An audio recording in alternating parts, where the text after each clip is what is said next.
nous parle. Chaque jour, Charles et Carole vous présentent la leçon de l'école du sabbat.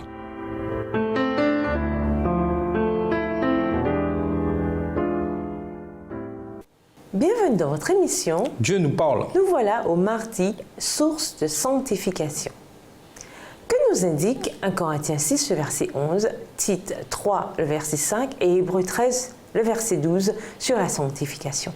1 Corinthiens 6, verset 11, « Et c'est là ce que vous étiez, quelques-uns de vous. Mais vous avez été lavés, mais vous avez été sanctifiés, mais vous avez été justifiés au nom du Seigneur Jésus-Christ et par l'Esprit de notre Dieu. » Tite 3, verset 5. Il nous a sauvés, non à cause des œuvres de justice que nous aurions faites, mais selon sa miséricorde par le baptême de la régénération et le renouvellement du Saint-Esprit. Hébreux 13, verset 12. « C'est pour cela que Jésus aussi, afin de sanctifier le peuple par son propre sang, a souffert hors de la porte. » Notre sanctification s'accomplit par la foi, Hébreux 11, le verset 6, par la puissance du Saint-Esprit, 2 Timothée 2, le verset 13, 1 Pierre 1, le verset 2. L'apôtre Paul écrit « Mais vous avez été lavés, vous avez été consacrés, vous avez été justifiés par le nom du Seigneur Jésus-Christ et par l'Esprit de notre Dieu. » 1 Corinthiens 6, verset 11. Jésus produit en nous une croissance de toute une vie qui produit le fruit de l'Esprit en nous. Le fait que nous soyons changés à sa ressemblance est l'œuvre du Seigneur qui est l'Esprit. 2 Corinthiens 3, verset 18.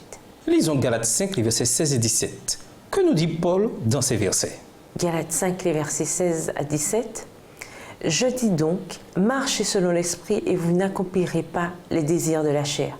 Car la chair a des désirs contraires à ceux de l'Esprit et l'Esprit en a de contraires à ceux de la chair. Et ils sont opposés entre eux afin que vous ne fassiez point ce que vous voudriez.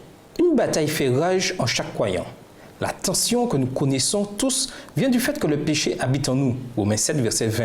L'apôtre Paul connaissait bien cette lutte, quand il a déclaré vers la fin de sa vie « En ce qui me concerne, mes frères, je n'estime pas moi-même l'avoir déjà saisi, mais une seule chose compte, oubliant ce qui est en arrière et tendant vers ce qui est en avant. Je cours vers le but pour obtenir le prix de l'appel céleste de Dieu en Jésus-Christ. » Philippiens 3, les versets 13 et 14. Lisons Hébreux 12, les versets 1 et 2.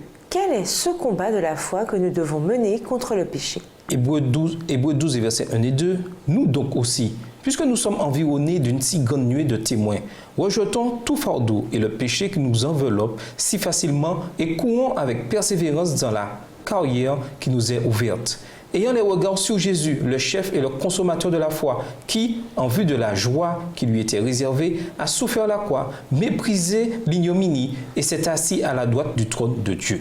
La bataille que nous sommes appelés à mener, c'est d'avoir les regards fixés sur celui qui est l'initiateur de la foi et qui l'amène à son accomplissement, Jésus. Hébreux 12, verset 2 dans la version Tob. Trop souvent, nous sommes égocentriques dans notre religion. Nous nous focalisons trop sur nos victoires et sur nos défaites plutôt que sur Dieu qui seul peut nous donner la victoire sur le péché. Quand le Saint-Esprit nous aide à regarder à Jésus, le péché n'a plus aucun attrait pour nous et tout ce qui nous engloutit si facilement est mis de côté. Hébreux 12, verset 1. Mais quand nous nous focalisons sur nos péchés et nos manquements, nous regardons à nous-mêmes et non à Jésus. Cela a pour conséquence des défaites faciles, car en regardant à nos échecs, nous pouvons facilement nous décourager. Mais en regardant à Jésus, nous sommes encouragés et nous pouvons vivre victorieusement. Imaginez que quelqu'un vous demande « Comment avoir cette victoire sur le péché qui est promise dans la Bible ?» Quelle serait votre réponse et pourquoi? Préparez votre réponse pour sabbat. Et nous vous laissons avec la question du jour. Existe-t-il des facteurs affectant l'œuvre du Saint-Esprit en vous? Au revoir. Et à demain si je veux. Dieu nous parle. Chaque jour, Charles et Carole vous présentent la leçon de l'école du sabbat.